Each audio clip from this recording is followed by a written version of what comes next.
The temperature read -38°C when Major Dmitry Volkov stepped off a supply truck at Leningrad Military District Headquarters, February 1940, and the winter war that was supposed to have ended before Christmas was still grinding forward, consuming Soviet divisions faster than the Stavka could replace them. Volkov had spent the previous week at the front lines near Suma, documenting tactical failures for the intelligence directorate. What he'd witnessed there had fundamentally challenged everything he understood about modern warfare. Inside the headquarters building, warmth hit him like a physical force. He carried a wooden crate carefully, its contents potentially more valuable than any intelligence document. Colonel Yuri Kasparov from the Armored Warfare Directorate was waiting in the analysis room, along with several technical specialists whose job was understanding why Soviet tanks kept burning. "You brought examples?" Kasparov asked without preamble. The colonel was 52, a veteran of the Civil War who'd helped develop Soviet armor doctrine in the 1930s. He looked exhausted, the kind of bone-deep weariness that came from watching theories collapse against reality. Volkov opened the crate carefully. Inside were 6 glass bottles, each one a captured Finnish improvised incendiary device. The bottles varied in size and design: beer bottles, wine bottles, even a vodka bottle with Finnish labels still visible. But the principle was identical: glass container, flammable liquid, ignition mechanism. Molotov cocktails, Volkov said, using the Finnish nickname that had spread through Soviet ranks with bitter humor. Named after our foreign minister, who claimed we were dropping bread baskets, not bombs, on Finnish cities. The Finns returned the favor by naming their incendiary devices after him. Kasparov picked up one of the bottles, examining it with the focused attention of someone trying to understand how something so simple could be so devastating. The liquid inside sloshed, gasoline mixed with tar to increase adhesion and burning temperature. The wick was torn cloth, sometimes wool, sometimes cotton. The ignition varied. Some used matches tied to the bottle. Others had chemical fuses that ignited on impact. "Walk me through the tactical employment," Kasparov instructed. "How are Finnish forces using these effectively against our armor?" Volkov had watched it happen repeatedly during his week at the front. The Finns used their terrain advantage: forest warfare, close ranges, prepared positions. They let our tanks advance into kill zones, usually narrow forest roads where armor can't maneuver.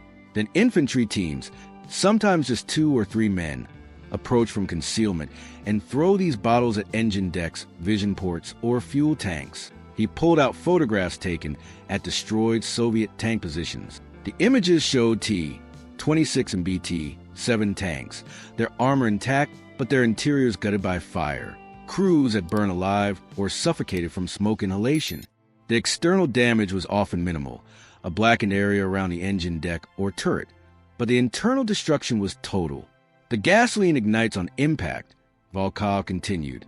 "The tar mixture adheres to armor and keeps burning at temperatures that set fuel tanks ablaze and turn crew compartments into ovens. Even if the crew evacuates, the tank is mission killed. We've lost entire companies this way."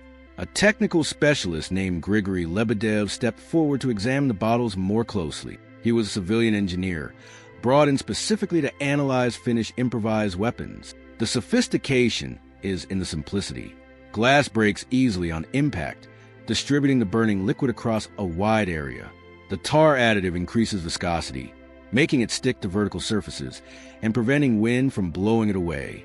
The ignition mechanisms are crude but effective. Lebedev unscrewed one bottle carefully, smelling the contents. This one uses gasoline with roofing tar.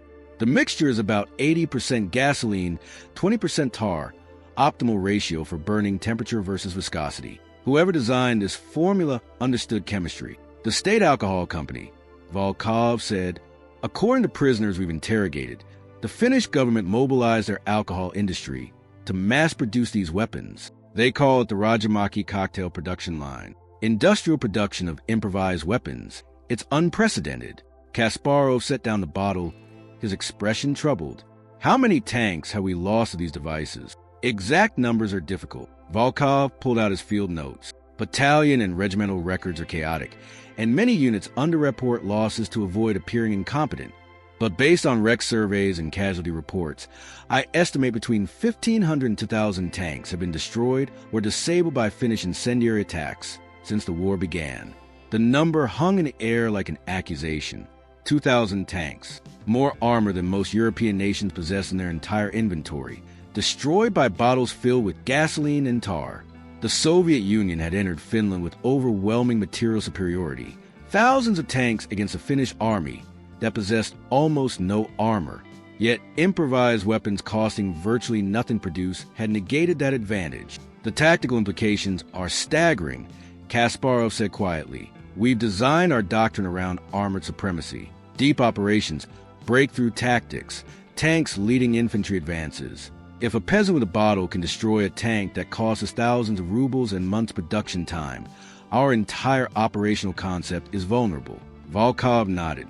The Finns have developed specific tactics around these weapons. They don't engage our tanks at range where our advantages in firepower and armor matter. They wait until terrain forces us into predictable routes, then attack from close range where our machine guns can't depress enough to engage them effectively. They're turning our tanks from offensive weapons into death traps.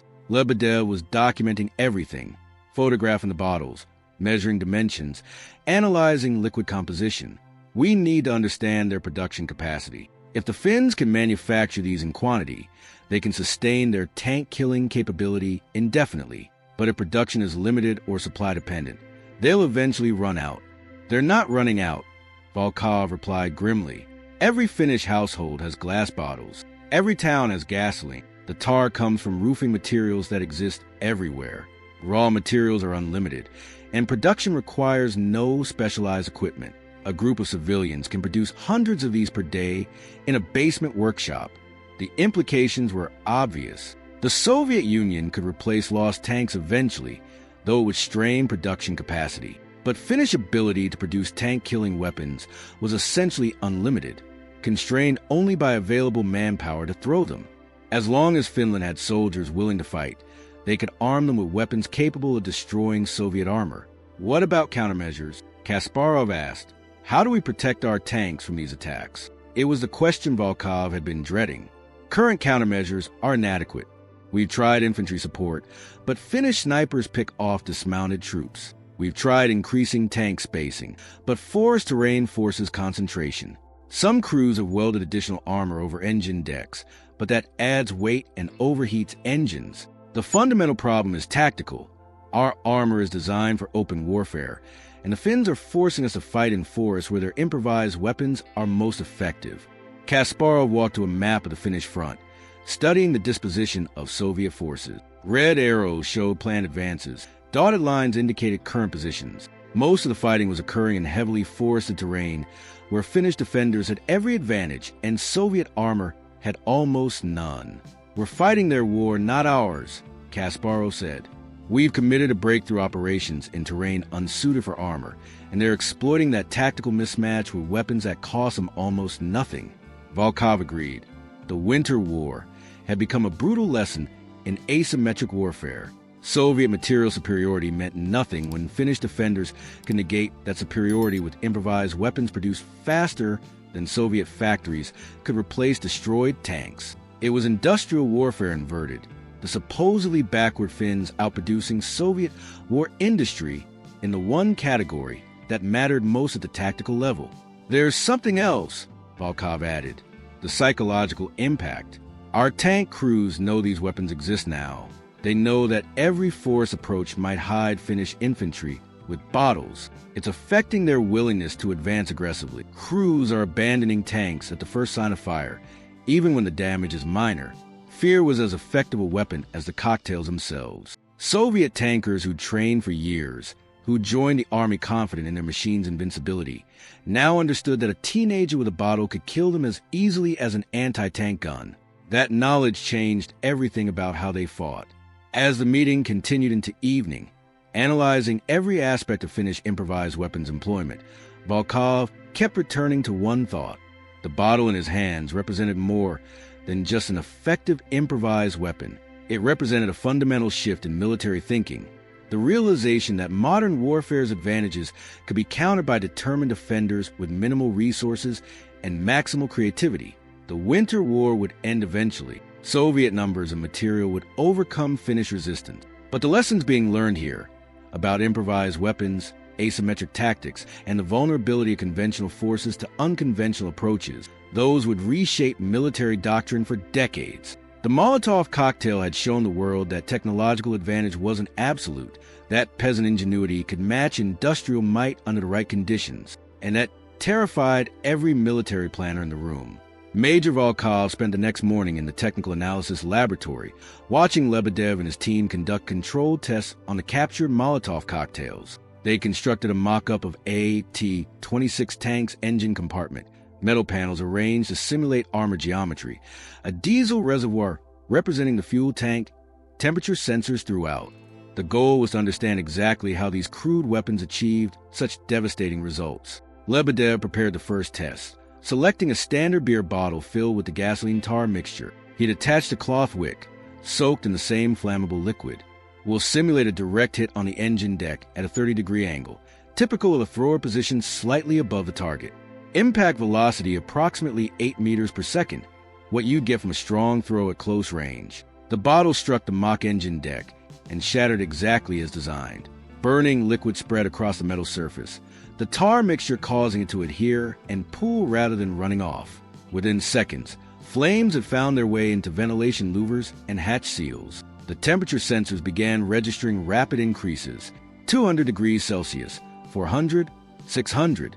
The simulated fuel tank surface temperature reached ignition point in under 90 seconds. That's faster than I expected, Colonel Kasparov observed. He joined the testing to see firsthand what his tank crews were facing. From cocktail impact to fuel ignition in less than 2 minutes?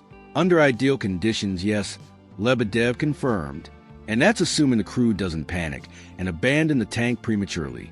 In combat, with smoke-filling compartment and fear driving decisions, crews often evacuate even faster, leaving the tank intact structurally but operationally destroyed.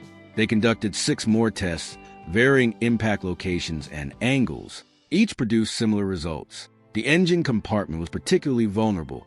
Cooling louvers designed to prevent overheating became pathways for burning liquid to reach fuel lines and electrical components. The turret ring was another weak point. Flames seeping to the gap between turret and hull, creating smoke and heat that made the fighting compartment uninhabitable. Volkov documented everything, understanding that this analysis would inform future tank design and tactical doctrine. But he also understood the brutal simplicity of what they were witnessing. Finnish defenders hadn't needed sophisticated engineering to counter Soviet armor. They just needed to understand basic vulnerabilities that existed in every tank design.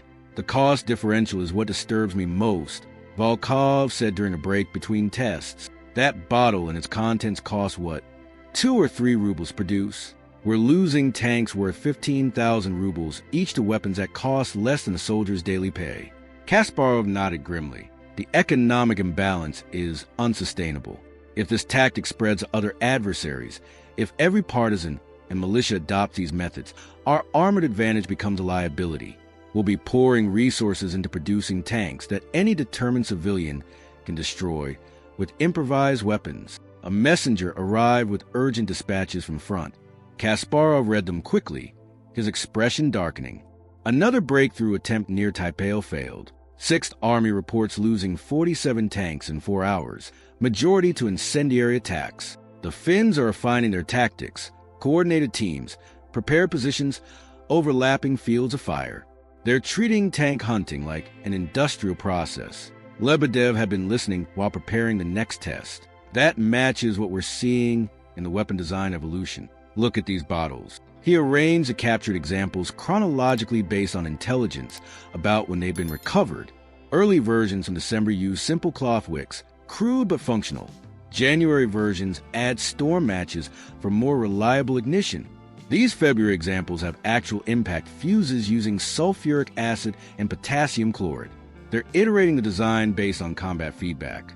It was exactly what Volkov had observed during his frontline assignment. The Finns were treating improvised weapons development like formal military R&D, testing modifications in combat, and rapidly implementing improvements. The result was a weapon that got more effective with each passing week, while Soviet countermeasures struggled to keep pace. We need to discuss tactical responses, Kasparov said, calling the group to focus. Assuming we can't simply avoid forested terrain, which we can't, given our operational objectives. How do we minimize vulnerability to these attacks? Volkov had spent considerable time thinking about this question. First, we need to change our infantry armor coordination. Currently, our tanks advance ahead of infantry, which leave them isolated and vulnerable. We need infantry moving with the tanks, close enough to engage enemy soldiers before they can approach with cocktails. That exposes infantry to machine gun fire from Finnish positions, Kasparov countered. Yes, but the alternative is losing both tanks and infantry. Right now, Finns destroy our armor, then withdraw before our infantry can engage. If infantry is present during tank attacks, we at least have a chance to inflict casualties on the attackers. It was a compromise born of necessity, rather than ideal tactics. Soviet doctrine emphasized armor-led advances with infantry following to secure captured ground. What Volkov was suggesting inverted that relationship, making tanks dependent on infantry protection rather than infantry relying on tank support. Lebedev offered another perspective. Engineering solutions might help. We could modify tank designs to reduce vulnerability, sealed engine compartments, improve firefighting systems, external fuel tanks positioned to direct explosions away from crew areas. None of these eliminate the threat, but they might improve crew survival rates. Implementation timeline? Kasparov asked. Months minimum. Design modifications, testing, production retooling. Nothing that helps the tanks currently fighting in Finland. That was a persistent problem. Every solution required time that combat operations didn't allow. Soviet tanks were burning now. Today, this hour, modifications to future production runs wouldn't save current crews. A junior officer entered with more frontline reports, these from reconnaissance units, conducting damage assessment of destroyed Soviet vehicles. The photographs show the aftermath of Finnish incendiary attacks. Tanks with blackened engine decks, interiors scorched, crews dead from burns or smoke inhalation. One image particularly disturbed Volkov. AT-26, whose crew had apparently tried to escape. Their char remains visible through the open hatches. They'd almost made it. We're not just losing equipment, Volkov said quietly. We're losing experienced crews. Tank commanders who've trained for years, drivers who know their vehicles intimately, gunners with actual combat experience. Every destroyed tank represents that accumulated expertise burned away.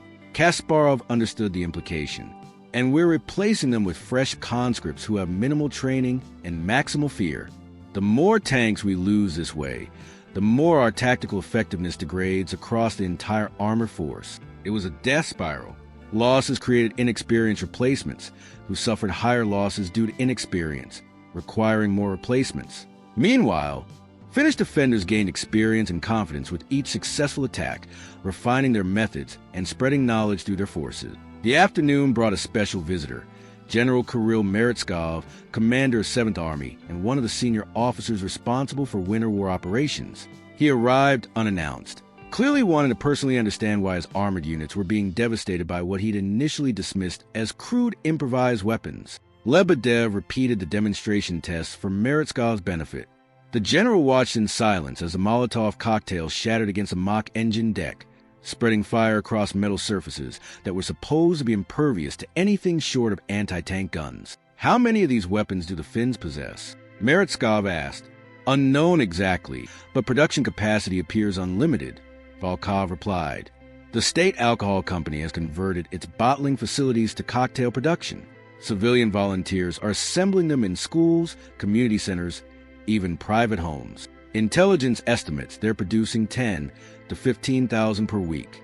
Meretskov's jaw tightened. We can't replace tanks as fast as they can produce bottles to destroy them. No, Comrade General, we cannot.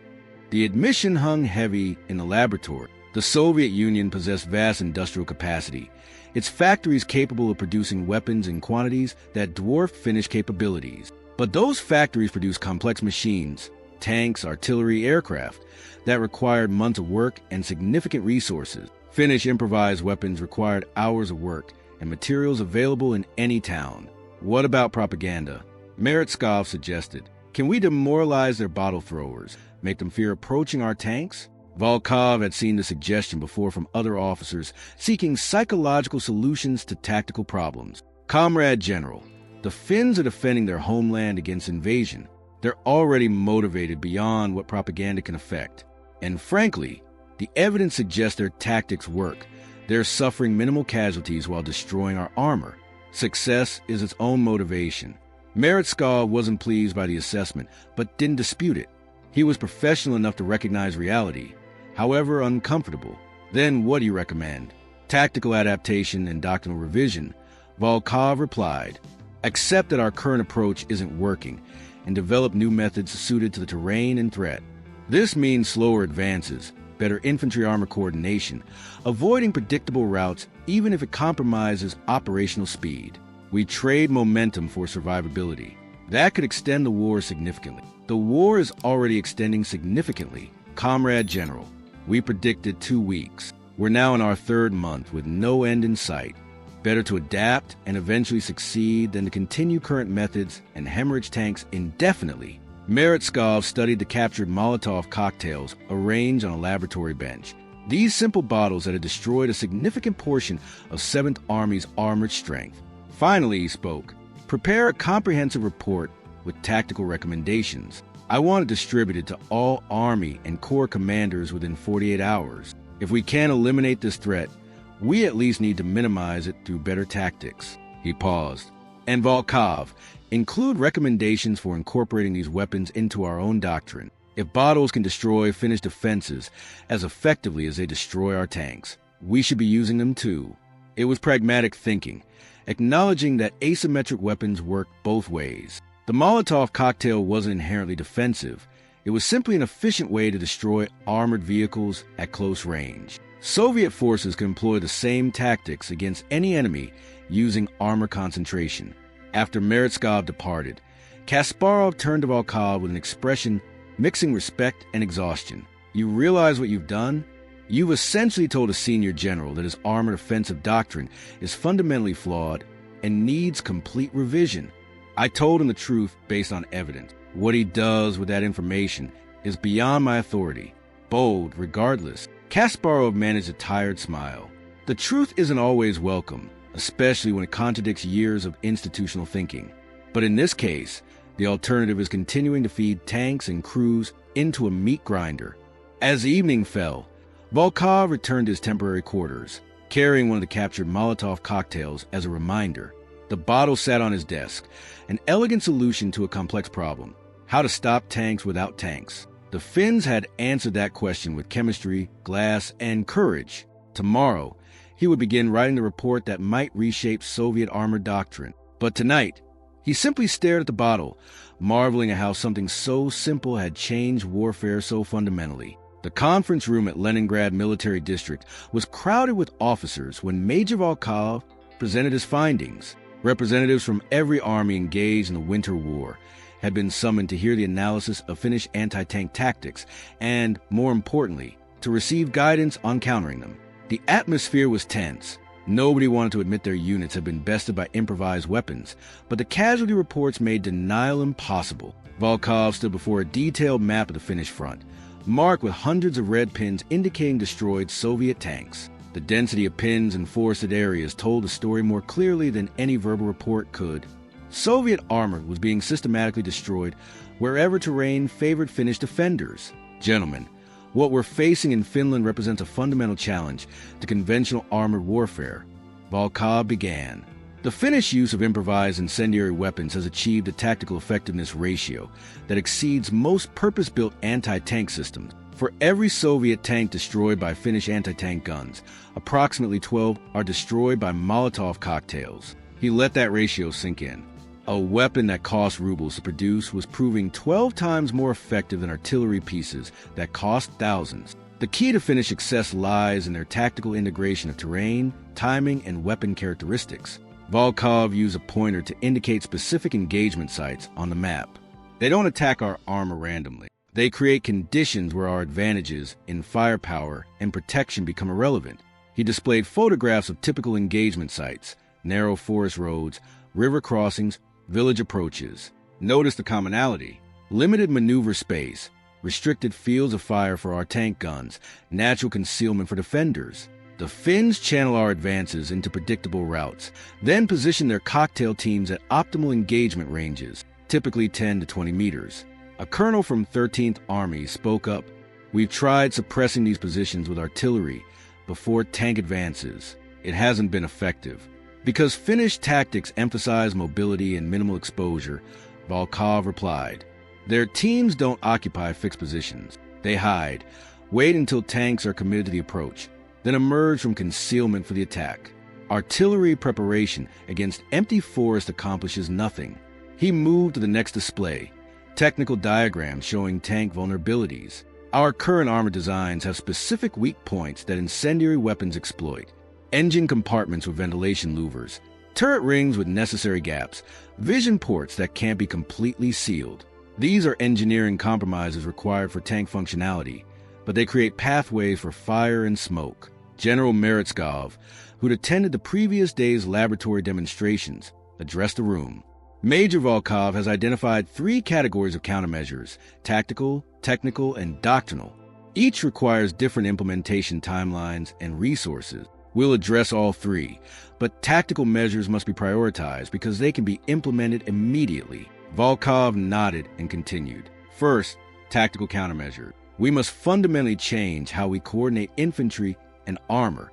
Current doctrine has tanks advancing ahead of infantry, which isolates them from close-range protection. Revised doctrine must integrate infantry directly with tank movements. Infantry squads assigned to specific tanks, moving within mutual support distance. That slows our advance rate significantly, objected a general from 8th Army. Our operational timelines assume armor speed advances, not infantry-paced movements. Our operational timelines also assume we'd be in Helsinki by New Year, Volkov replied bluntly. Current doctrine isn't working. We either adapt or continue losing tanks at unsustainable rates. The room fell silent. Volkov had just said what everyone knew but nobody wanted to acknowledge. The Winter War had exposed fundamental flaws in Soviet operational planning. Colonel Kasparov took over the briefing. Technical countermeasures are already in development. We're designing armored shields for engine compartments, improved firefighting systems, and external fuel tank configurations that channel explosions away from crew areas. Production implementation begins next month for new tanks. Retrofit kits for existing vehicles will follow. Timeline for retrofit completion? Someone asked. Optimistically, 6 months for combat units, longer for reserve formations, which meant most tanks currently fighting in Finland would never receive the upgrades. They'd either be destroyed before retrofits arrived, or the war would end first. Doctrinal countermeasures are the most complex. Volkov continued. We need to revise our fundamental assumptions about armored warfare. Tanks are not invulnerable. They require combined armed support to survive, not just to succeed. Infantry, artillery, and armor must function as integrated systems, not sequential elements in the assault. He pulled out a Finnish tactical manual they'd captured, now translated. The Finns understand this better than we do. Their doctrine explicitly states that individual soldiers with improvised weapons can defeat armor if properly positioned and supported.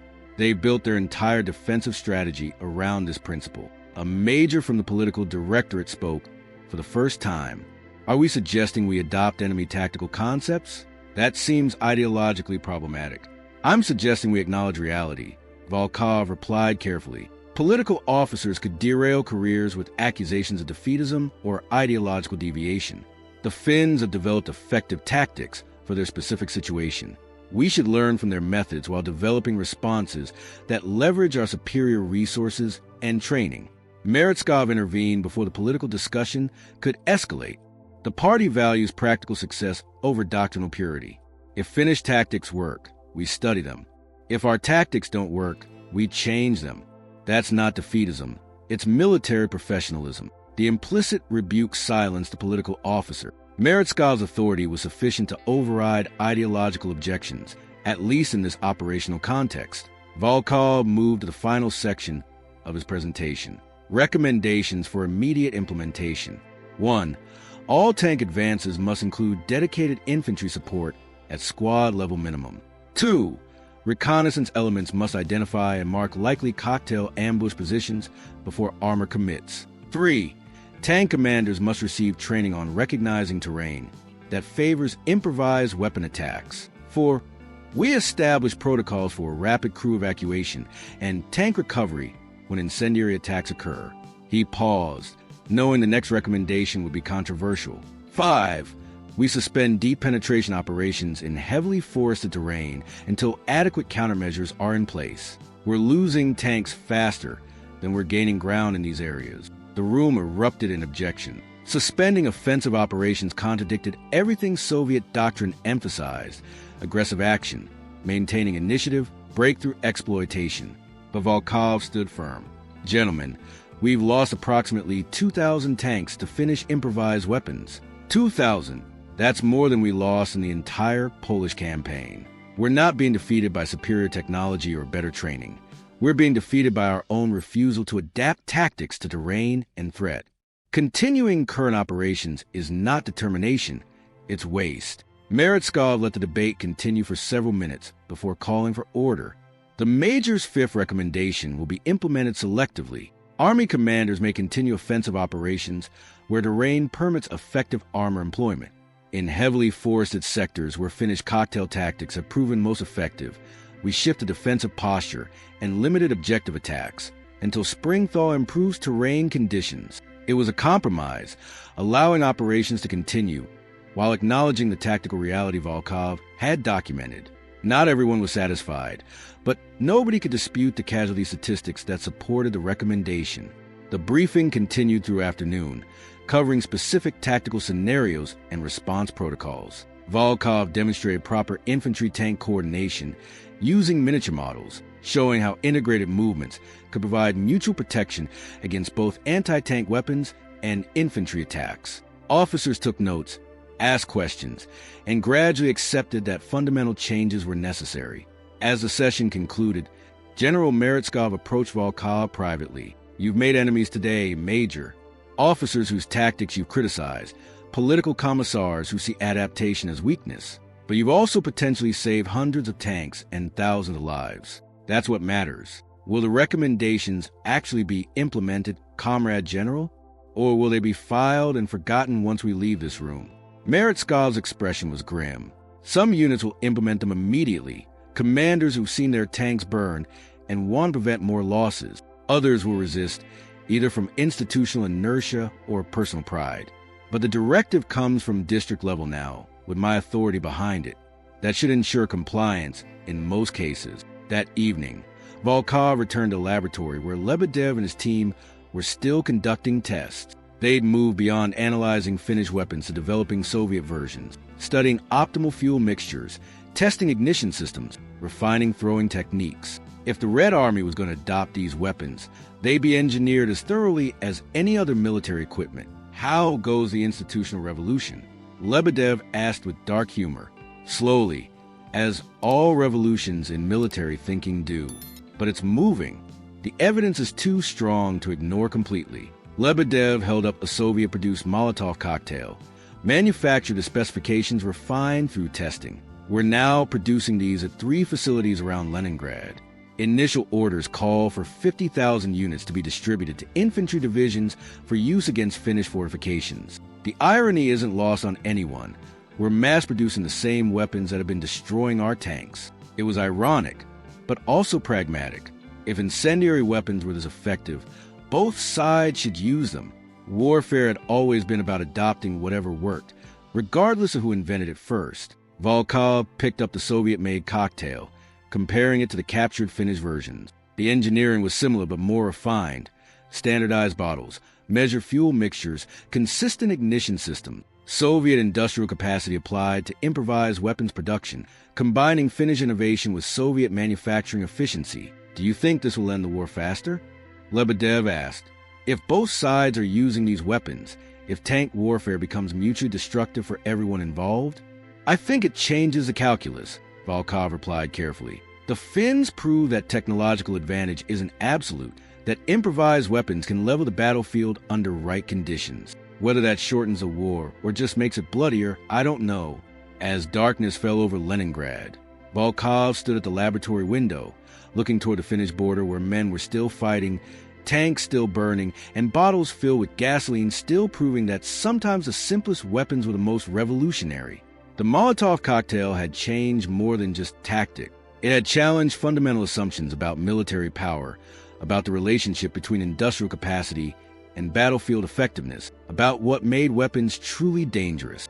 A Finnish worker in a basement with bottles and gasoline had accomplished what armies of engineers couldn't, creating a weapon that every soldier could use, every factory could produce, and every enemy had to fear. Tomorrow would bring more reports of tanks destroyed, more recommendations to circulate, more resistance to overcome from officers who believed adaptation was admission of failure. But Volkov had done what he could, documented the truth, presented solutions, and forced the institution to acknowledge that warfare had changed. Whether that was enough remained to be seen. March 1940 brought the end of the Winter War, but Major Volkov's work was far from finished. The Treaty of Moscow had been signed, Finland ceding territory but maintaining independence. Soviet forces were withdrawing from frontline positions, and Volkov found himself assigned to a new task, conducting comprehensive battlefield surveys to document exactly what had happened over 3 brutal months of combat. He stood in a forest clearing 30 kilometers from the former front line, surrounded by the wreckage of Soviet armor. 14 tanks sat in various states of destruction, all victims of Finnish incendiary attacks. Some were merely scorched, their crews having escaped before fire consumed the interior. Others were burned hulks, metal twisted from heat, the human cost visible and blackened remains that recovery teams were still cataloging. Technical Sergeant Lebedev had accompanied him, along with a team of engineers tasked with determining which vehicles could be salvaged and which were total losses. The distinction mattered for production planning. Every tank that could be repaired was one fewer that factories needed to build. This was the scene of a major engagement, Volkov explained to a visiting delegation from Moscow's military academy. They were young officers, sent to learn from the Winter War's lessons before taking command positions. February 18th, a reinforced tank battalion attempted to break through Finnish positions here. They lost 23 tanks in 4 hours, most of Molotov cocktails. He walked them through the engagement chronologically, pointing to positions where Finnish defenders had waited, explaining how the rain had channeled Soviet armor into predictable routes, describing how coordinated cocktail teams had systematically destroyed the advance. The battalion commander assumed his numerical superiority and armor protection would overcome local resistance. Volkov continued. He was operating on doctrine developed for open-terrain warfare, applying it to forest combat, where all his advantages were negated. The result was catastrophic. One of the young officers, a lieutenant named Petrov, examined a destroyed T-26. The tank's armor was intact except for blackened areas around the engine deck and turret ring. The external damage seems minimal. Why was it abandoned? Look inside. Petrov climbed onto the hull and peered through the open hatch. His face went pale. The interior was completely destroyed by fire. Seats burned to frames. Instruments melted. Everything flammable consumed. A faint smell of burned flesh still lingered despite weeks of exposure to weather. The crew? Petrov asked quietly. Driver and gunner died inside. Commander and loader escaped with severe burns. The commander died 2 days later from infection. This is what a 3-ruble weapon does to a 15,000-ruble tank. The delegation spent the morning examining wreckage, taking notes, photographing details. Volkov ensured they understood this wasn't abstract tactical theory. It was a reality of what happened when doctrine failed to match terrain and enemy capabilities. These young officers would command future operations, and he wanted them to carry forward the lessons written in burnt metal and frozen blood. By afternoon, they'd moved to a different site, a Finnish defensive position that had been overrun in early March during the final Soviet offensives. Here, the evidence told a different story. Soviet forces had adapted, implementing the tactical changes Volkov had recommended. Infantry and armor had advanced together, supporting each other. Artillery had suppressed likely ambush positions. The result was a successful breakthrough with minimal tank losses. Notice the difference, Volkov pointed out. This position fell to a coordinated assault using proper combined arms tactic. The attacking unit lost 3 tanks, 2 to anti-tank guns, 1 to a mine. 0 losses to incendiary weapons because infantry prevented Finnish soldiers from approaching close enough to throw cocktails. Lieutenant Petrov studied the battlefield layout, but the advance was slower. If we'd used the February tactics, we'd have covered this ground in half the time and lost 3 times as many tanks. Speed is meaningless if you're leaving destroyed equipment behind. The February battalion that lost 23 tanks here never accomplished its objective. The March attack that lost 3 tanks succeeded completely, which is better. The question was rhetorical, but it highlighted the fundamental shift in thinking the Winter War had forced. Soviet doctrine had emphasized tempo and breakthrough, accepting losses as the price of rapid advance. Finnish tactics had made that approach unsustainable. Losses exceeded what could be operationally absorbed, and advances stalled despite numerical superiority. Lebedev called Volkov over to examine something his team had discovered: a Finnish supply cache containing several crates of unused Molotov cocktails. The bottles were neatly organized, each one carefully prepared with measured fuel mixture and standardized ignition system. Labels on the crates indicated they'd been produced in late February at a facility in Turku. "Look at the quality control," Lebedev said admiringly. "Every bottle identical in specifications, every ignition system tested before packing. The Finns industrialized improvised weapon production to a degree I've never seen." Volkov examined the bottles. Lebedev was right. These weren't crude field expedients. They were manufactured weapons, produced with the same attention to standardization and quality that conventional arms factories applied. The genius of Finnish adaptation wasn't just inventing the weapon, it was recognizing its potential and scaling production to strategic levels. "How many of these do you estimate Finland produced during the war?" Petrov asked. "Conservative estimates suggest 500,000, Volkov replied. "Possibly more. They converted significant portions of their civilian industry to cocktail production. Every town had facilities producing them. It was total mobilization focused on the one weapon system they could manufacture in quantity that effectively countered our primary advantage. The numbers were staggering. 500,000 improvised weapons, each one capable of destroying a tank, produced in 3 months by a nation with minimal industrial capacity. It represented a completely different approach to military production, focusing on high-volume, low-complexity weapons rather than sophisticated, resource-intensive systems. Could we have done the same? Another officer asked. If we were defending rather than attacking, could we have matched their production? We're already doing it, Volkov replied. Soviet factories are now producing similar weapons for use in future operations. We've learned their methods and adapted them to our industrial capacity. The difference is we learn through loss rather than innovation. As the delegation prepared to return to Moscow, Volkov provided them with comprehensive documentation, tactical analyses, production studies, battlefield surveys, and most importantly, recommendations for future doctrine development. The Winter War had been a brutal teacher, but its lessons were invaluable for those willing to learn. That evening, Volkov met with Colonel Kaspar one final time before returning to his regular assignment. They sat in a farmhouse that served as temporary headquarters, drinking tea and reviewing the past months. "Your work likely saved thousands of lives," Kasparov said. "The tactical changes you recommended, the doctrine revisions, they were implemented in the final weeks and made a measurable difference in casualties. But they came too late for the soldiers who died in December, January, and February," Volkov replied. "Too late for the tank crews who burned because we refused to adapt quickly enough. That's always true in war. We learn from failure, but the price of education is paid in blood. The question is whether we remember the lessons long enough to matter." It was a fundamental challenge of military institutions, maintaining knowledge across time, ensuring that lessons learned in one conflict weren't forgotten before the next. Volkov had documented everything meticulously, creating a record that future officers could study. But whether they would, whether institutional memory would preserve these insights or let them fade, remained uncertain. "What happens to you now?" Kasparov asked. "Back to Intelligence Directorate, analyzing the next crisis. Probably the situation in Europe. France has fallen. Britain is isolated. Germany seems unstoppable. Somewhere in those developments are lessons we need to learn before they're taught to us in blood." Kasparov nodded thoughtfully. The German military is highly mechanized, heavily reliant on armored warfare.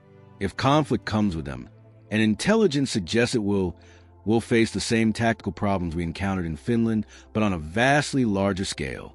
Which is why documenting Finnish improvised weapon tactics matters beyond this war. If Soviet citizens need to defend against German tanks, they'll need the same weapons and methods the Finns use against us. The Molotov cocktail could become as important to Soviet defense as it was to Finnish resistance. The irony was complete. Soviet forces had suffered devastating losses to improvised weapons, learned from that experience, and were now incorporating those same weapons into their own doctrine. The cycle of military adaptation, where yesterday's enemy innovation became today's standard tactic. Before departing the next morning, Volkov visited one last battlefield site, the location where he'd first picked up that captured Molotov cocktail in February. The snow had begun melting, revealing more wreckage that winter had hidden. Fragments of glass, charred metal, the detritus of mechanized warfare meeting desperate improvisation. He picked up a piece of bottle glass, turning it over in his hand. This fragment, multiplied by hundreds of thousands, had changed the course of a war, not through sophisticated engineering or revolutionary technology, but through simple effectiveness applied with determination.